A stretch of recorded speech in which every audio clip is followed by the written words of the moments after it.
കേരള രാഷ്ട്രീയ സംഭവ വികാസങ്ങൾ കോർത്തിണക്കി നിർമ്മിക്കുന്ന ദി പ്രോമേഡ് എന്ന ചിത്രത്തിന്റെ ടൈറ്റിൽ പോസ്റ്റർ മന്ത്രി മുഹമ്മദ് റിയാസ് റിലീസ് ചെയ്തു. കേരള രാഷ്ട്രീയത്തിലെ 80 വർഷ കാലയളവിലെ സംഭവ വികാസങ്ങൾ പ്രമേയമാക്കി ഒരുങ്ങുന്ന ചലച്ചിത്രം ദി പ്രോമേഡിന്റെ ടൈറ്റിൽ പോസ്റ്റർ കോഴിക്കോട് വെച്ച് പൊതുമരാമത്ത് വകുപ്പ് മന്ത്രി ശ്രീ PA മുഹമ്മദ് റിയാസ് റിലീസ് ചെയ്തു. മലയാള സിനിമയിൽ ഇതുവരെ കാണാത്ത വിധത്തിൽ വമ്പൻ ബഡ്ജറ്റിൽ ഒരുങ്ങുന്ന ചിത്രത്തിൽ മലയാളത്തിലെ പ്രമുഖ താരങ്ങൾ അണിനിരക്കുന്നു.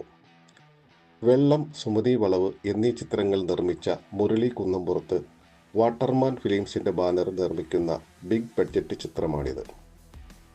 ചിത്രത്തിന്റെ രചനയും സംവിധാനവും നിർവഹിക്കുന്നത് PM തോമസ് കുട്ടിയാണ്.